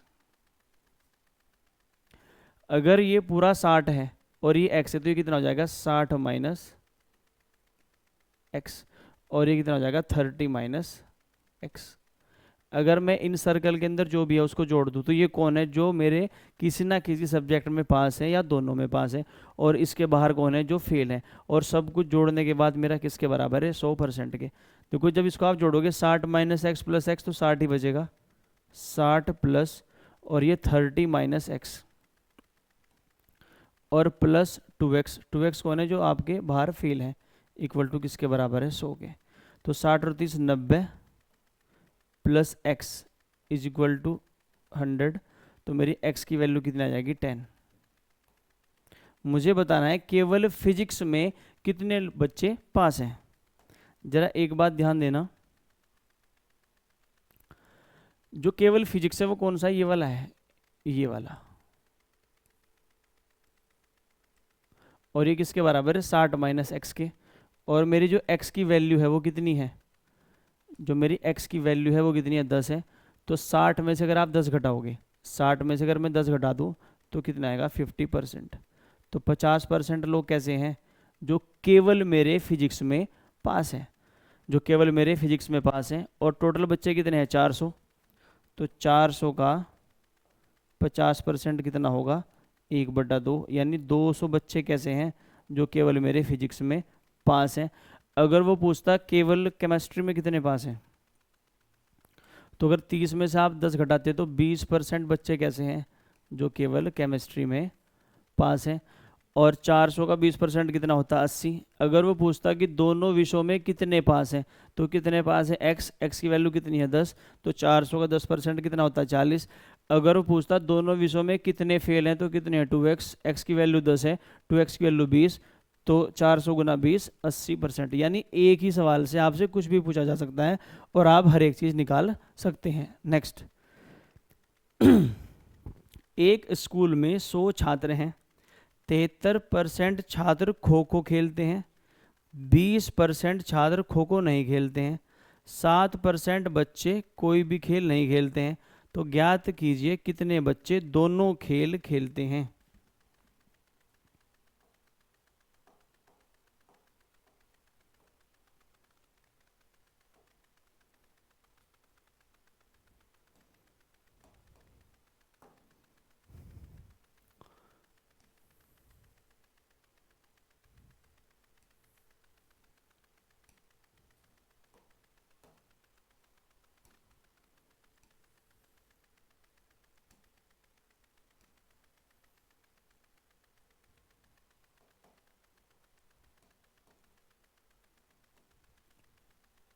देखो एक स्कूल में कितने हैं आपके, 100 छात्र हैं, तो ये मान लेते हैं कितना है मेरा पूरा 100, ये कितना है पूरा 100%। 73% छात्र मेरे खो खो खेलते हैं। अगर 73% छात्र खो खो खेलते हैं और 20% छात्र हॉकी नहीं खेलते हैं, तो हम अगर 20% छात्र हॉकी नहीं खेलते, अगर 20% जो छात्र हैं वो मेरे हॉकी नहीं खेलते, तो खेलते कितने होंगे 80%। तो जो खो खो है वो कितने परसेंट खेलते हैं 73%। और जो हॉकी है वो 20% नहीं खेलते, तो कितने खेलते होंगे 80%। और 7% बच्चे कोई भी खेल नहीं खेलते, वो कहेंगे बाहर। 7% बच्चे कैसे हैं जो कोई भी खेल नहीं खेलते, तो मुझे बताना है वो बच्चे जो दोनों खेल खेलते हैं वो कहाँ पर आएंगे, यहाँ पर। हमने कितना मान लिया x, और ये सब कुछ किसके बराबर हो जाएगा 100% के। तो ये कितना आएगा मेरे पास 73 माइनस एक्स, और ये मेरे पास कितना आएगा 80 माइनस एक्स।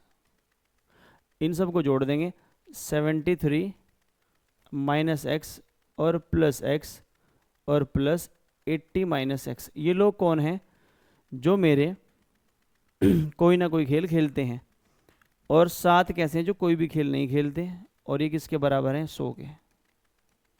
तो देखो x से तो x कैंसिल, 80, देखो 73 और 7 कितने होते हैं मेरे 80 और 80 160, और minus x is equal to 100। तो x की वैल्यू कितनी आ जाएगी 60। यानी जो जो दोनों खेल खेलते हैं वो कितने हैं मेरे 60। यानी 60% लोग कैसे हैं जो दोनों खेल खेलते हैं। और टोटल छात्र कितने हैं 1000, और 1000 का 60% कितना होगा मात्र 600। तो 600 छात्र कैसे हैं जो मेरे दोनों खेल खेलते हैं। अगर इस सवाल में आपसे ये पूछ लेता कि वो बताओ वो स्टूडेंट बताओ जो सिर्फ हॉकी खेलते हैं, तो वो कितने हैं, एक्स की वैल्यू कितनी है 60, 80 में 60 घटाओगे 20, तो 20% लोग कैसे हैं जो केवल हॉकी खेलते हैं। और टोटल कितने हैं मेरे पास 1000, और 1000 का 20% कितना हो जाएगा 200। पर वो पूछा नहीं है इसलिए नहीं निकालते, वरना अगर पूछ लेता तो आप आसानी से निकाल सकते थे। नेक्स्ट 50 लोग गणित में पास हैं, 40% लोग अंग्रेजी में पास हैं, और 45% लोग रीजनिंग में पास हैं। 5% लोग तीनों में पास हैं, 17% लोग गणित और अंग्रेजी में पास हैं, 19% लोग अंग्रेजी और रीजनिंग में पास हैं, और 15% लोग गणित और रीजनिंग में पास हैं। तीनों विषयों में फेल होने वाले लोग कितने प्रतिशत हैं। ये सबसे भारी सवाल है इसका, जिसमें कौन होते हैं 3 खेल खेलने वाले या 3 सब्जेक्ट में पास या फेल होने वाले। इसको भी करते हैं, पहले सवाल करते हैं छोटा क्योंकि सॉल्यूशन थोड़ा बड़ा।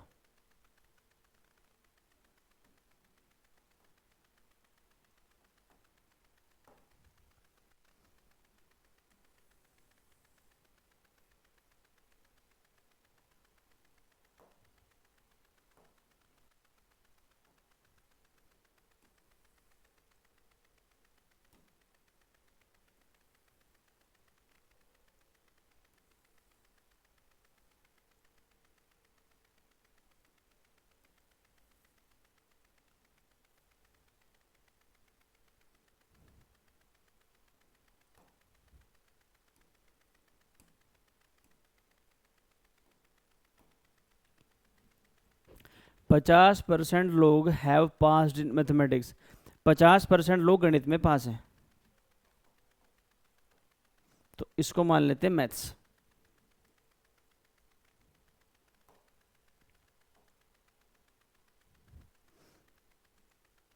गणित में कितने पास है 50%। 40% लोग इंग्लिश में पास हैं। इंग्लिश में कितने पास हैं? 40%। और 45% लोग रीजनिंग में पास हैं। तो रीजनिंग में कितने पास हैं मेरे? 45%। 5% लोग तीनों में पास हैं। इसमें से वो कौन सा रीजन है जो तीनों में आ रहा है? वो कौन से वाला है? ये वाला। ये 5% लोग कैसे हैं जो तीनों में क्या है मेरे? पास है। 17% लोग गणित और अंग्रेजी में पास है। गणित और अंग्रेजी में टोटल 17% लोग पास है, यानी ये 17% होना चाहिए। तो 5 तो आ चुका है, ये कितना हो जाएगा मेरे पास? 12। तभी जाके कितना हो जाएगा? ये 17%। 19% लोग अंग्रेजी और रीजनिंग में पास है। अंग्रेजी और रीजनिंग में कितने परसेंट लोग पास है? 19। 14 ये है, 5 ये है, तो ये कितना हो जाएगा? 14। और 15% लोग गणित और रीजनिंग में पास है। गणित और रीजनिंग में कितने पास है? 15%, तो ये कितना हो जाएगा? 10। तीनों विषयों में फेल होने वाले लोग कितने हैं? तो इसके जो बाहर होगा वो कौन होगा? फेल। हमने कितने मान लिया? x। और ये जो पूरा रेक्टेंगल है ये किसके बराबर होगा? 100% के। तो अब मुझे क्या निकालना है? जो केवल मैथ में पास है, केवल इंग्लिश में पास है और केवल रीजनिंग में पास है।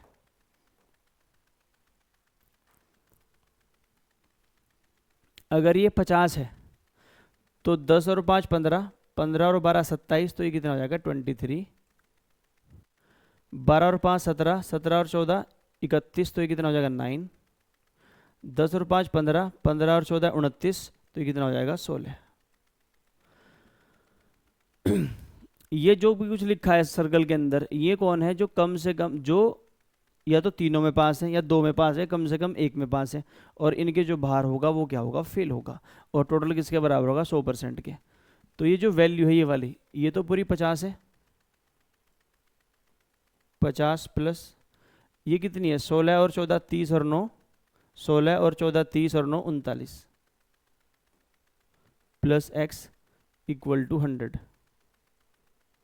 तो ये कितना बन जाएगा? 89 plus x is equal to 100। तो यहाँ से x की वैल्यू कितनी आ जाएगी? 11%। तो 11% लोग कौन है जो किसी भी सब्जेक्ट में पास नहीं है। जोड़ने का आसान तरीका ये है, देखो ये मैथ वाला है पूरा, ये तो सर्कल पूरा 50 का है। बचा कितना? 16 14 30 और 9 39। नेक्स्ट, एक कॉलोनी में 500 लोग रहते हैं जिसमें से 45% क्रिकेट खेलते हैं, 29% हॉकी खेलते हैं, 48% लोग बैडमिंटन खेलते हैं, 5% लोग तीनों खेल खेलते हैं और 18% लोग कोई भी खेल नहीं खेलते हैं, 6% लोग क्रिकेट और हॉकी खेलते हैं, 27% लोग क्रिकेट और बैडमिंटन खेलते हैं। तो ज्ञात करें कि कितने लोग केवल बैडमिंटन खेलते हैं। इस बार परसेंटेज नहीं पूछी, ये नंबर पूछा केवल लोग कितने जो बैडमिंटन खेलते हैं। सवाल करते हैं साइड में।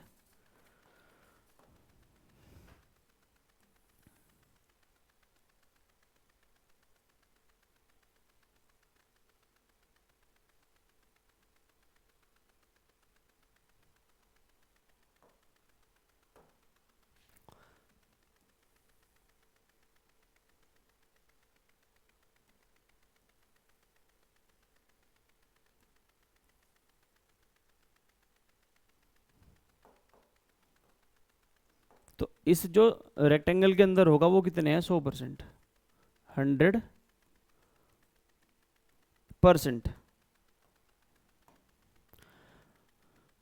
45% लोग खेलते हैं क्रिकेट। क्रिकेट कितने खेलते हैं? सिर्फ 45%। 29% लोग खेलते हैं हॉकी, 29%। और 48% लोग क्या खेलते हैं? बैडमिंटन। बैडमिंटन। 5% लोग तीनों खेल खेलते हैं। जो तीनों खेल खेलेगा वो कहाँ आएगा? यहाँ पर। 18% लोग कोई भी खेल नहीं खेलते हैं। तो जो कोई भी खेल नहीं खेलेगा वो कहाँ पर आएगा? बाहर। 6% लोग क्रिकेट और हॉकी खेलते हैं, क्रिकेट और हॉकी, क्रिकेट और हॉकी, तो ये कितना हो जाएगा यहाँ पर 1, 5 और 1 6। 27% लोग क्रिकेट और बैडमिंटन खेलते हैं, क्रिकेट और बैडमिंटन 27% खेलते हैं, तो कितना हो जाएगा 22। तो ज्ञात करें कि कितने लोग केवल बैडमिंटन खेलते हैं। मुझे इनके बारे में कोई इन्फॉर्मेशन नहीं है, हॉकी और बैडमिंटन वाले, तो मैं ये कितने मान लूंगा यहाँ पर x। अब निकाल लेंगे केवल बैडमिंटन, केवल क्रिकेट और केवल हॉकी वाले। केवल क्रिकेट वाला तो आसान है, 22 और 5 27 और 1 28, 28 तो यही है, टोटल 45 है, तो कितना हो जाएगा 17%। तो 17% लोग कैसे हैं जो केवल क्या खेलते हैं, क्रिकेट। पर मुझे क्या पूछा है, केवल बैडमिंटन खेलने वाले। तो अगर ये पूरा 48 है और ये 27 प्लस एक्स है, 27 प्लस एक्स, 48 में से अगर आप 27 प्लस एक्स घटाओगे तो 48 में 27 घटाओगे कितना आएगा 21 और माइनस एक्स, यानी केवल बैडमिंटन वाले कितने हैं 21 माइनस एक्स, केवल बैडमिंटन वाले कितने हैं 21 माइनस एक्स। तो मेरा काम हो जाएगा, मुझे सिर्फ क्या निकालने हैं, केवल बैडमिंटन वाले। तो अब मैं इनको जोड़ दूंगा,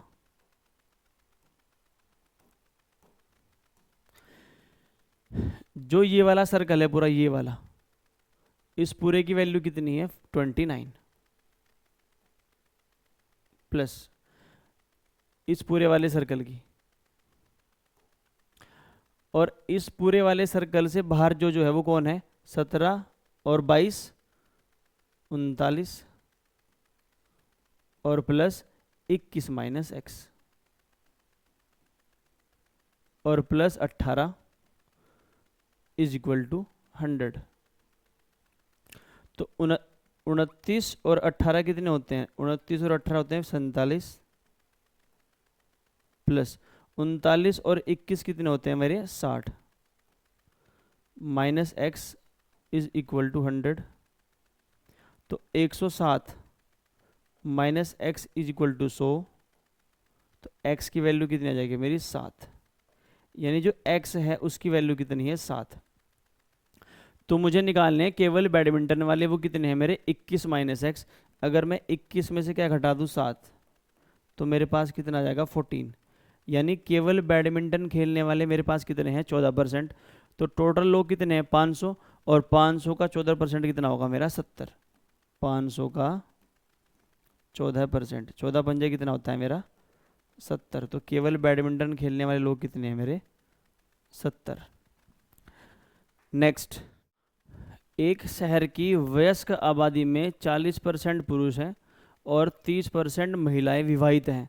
यदि कोई पुरुष एक से अधिक महिलाओं से विवाह नहीं करता है और एक से अधिक महिलाओं से विवाह करता है और महिला एक से अधिक पुरुष से विवाह नहीं करती है, इसका मतलब यह है, तो विवाहित वयस्क जनसंख्या का प्रतिशत क्या है अगर कोई विधवा या विधुर नहीं है। In adult population of a city 40% men and 30% women are married. What is the percentage of married adult population if no man marries more than one woman? अगर किसी भी आदमी की एक से ज़्यादा शादी नहीं है, more than one woman and one woman marries more than one woman, marriage more than one, यहाँ पर आएगा मैन, सवाल में हो जाएगा बवाल अगर वुमेन वुमेन से शादी कर लेगी, तो यहाँ पर क्या आएगा मैन। मतलब एक आदमी की एक ही शादी है, इसका मतलब है कि जो पुरुष है उसकी एक ही पत्नी हो सकती है और जो महिला है उसका एक ही पति हो सकता है। तो आपको ये बताना है कि जो पॉपुलेशन है टोटल उसमें से जो विवाहित हैं वो कितने प्रतिशत हैं।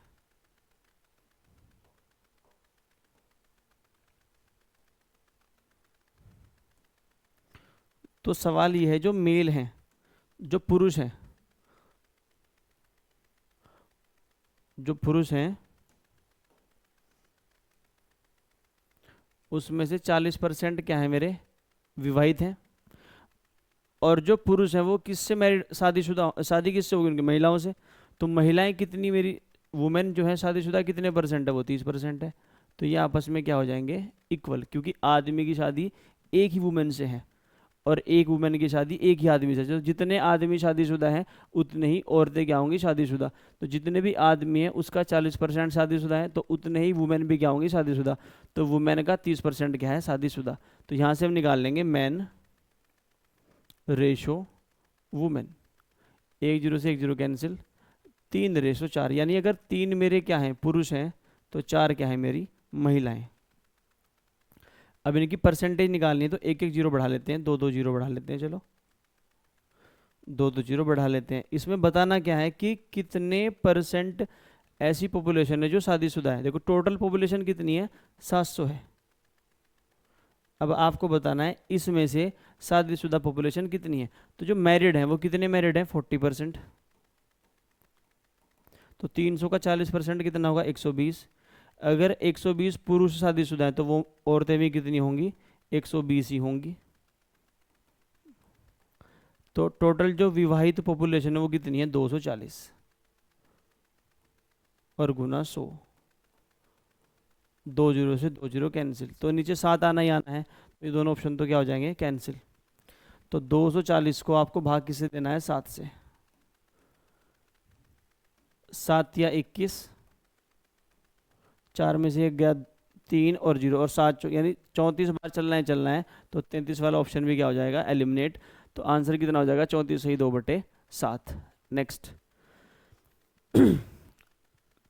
इन अ town 45% population read magazine A, 55% read magazine B, 40% read magazine C, 30% read magazine A and B, 15% read magazine B and C, 25% read magazine A and C, and 10% read all the 3 magazines. What percentage do not read any magazines? तो 3 वाला है जिसमें 3 circle बनेंगे, और ऐसे ही हमने 2 सवाल पहले कर लिए हैं। तो ये मात्र क्या बचेगी, औपचारिकता, इसको भी कर लेते हैं।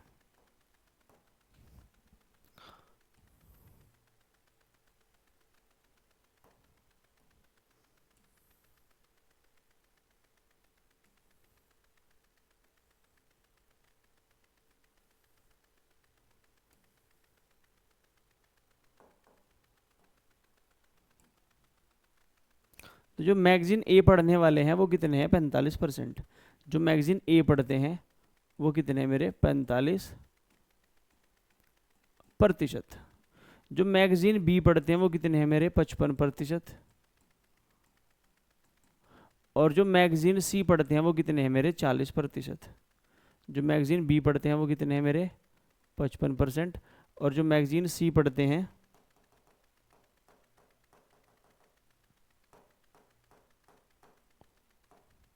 बी वाले कितने हैं मेरे, 55%। और जो मैगजीन सी पढ़ते हैं वो कितने हैं मेरे, 40%। 30% लोग कैसे हैं जो मैगजीन ए और बी पढ़ते हैं। तो पहले आप वो भरना जो तीनों पढ़ते हैं, और तीनों कितने हैं, जो तीनों पढ़ते हैं वो कितने हैं, 10%। 30% लोग कैसे हैं जो ए और बी दोनों पढ़ते हैं। ए और बी 30% है, तो ये कितना बन जाएगा, 20।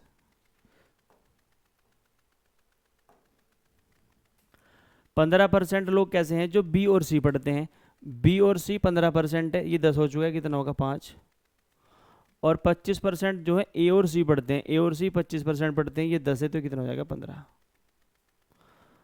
तो आपको बताना है वो लोग कौन है जो कुछ भी नहीं पढ़ते, कोई भी मैगजीन नहीं पढ़ते, वो कौन है मेरे, जो बाहर होंगे। और टोटल कितना है मेरा, 100%।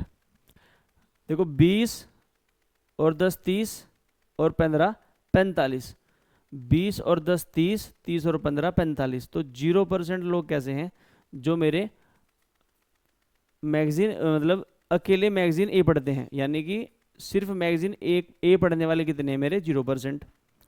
20 और 10 30, 30 और 5 35। तो 20% लोग कैसे हैं मेरे पास, जो सिर्फ क्या पढ़ते हैं, मैगजीन बी। और 15 और 5 20 और 10 30। तो 10% लोग कैसे हैं मेरे पास, जो केवल क्या पढ़ते हैं, मैगजीन सी। तो ये तो पूरा सर्कल कितना है, 45 का। 45 और 5 50, 50 और 10 60, 60 और 20 80। तो 80 लोग कैसे हैं, या तो वो मैगजीन ए पढ़ते हैं, या बी पढ़ते हैं, या सी पढ़ते हैं, या तीनों पढ़ते हैं, कोई 2 पढ़ते हैं, 80। और टोटल 100 है, तो 20% लोग कैसे होंगे जो कोई भी मैगजीन मेरी नहीं पढ़ते हैं। तो 20% लोग कैसे होंगे जो मेरे कोई भी मैगजीन नहीं पढ़ते हैं। तो सोल्व भी कर लो चाहे, 80 और प्लस x इक्वल टू कितना आ जाएगा मेरा 100, तो x की वैल्यू कितनी हो जाएगी मेरी 20%। और इसी के साथ हमारा परसेंटेज का चैप्टर समाप्त होता है। इस चैप्टर के अंदर मैंने आपको टोटल 55 क्वेश्चंस कराए हैं, जिसमें मैंने सारा का सारा प्रीवियस ईयर और उस पर बेस्ड जितने भी सवाल बन सकते हैं वो सारे के सारे कराए हैं। तो आप इसी तरीके से हमारे साथ बने रहिए। धन्यवाद, और आपसे मिलते हैं अगले चैप्टर में। तब तक के लिए धन्यवाद।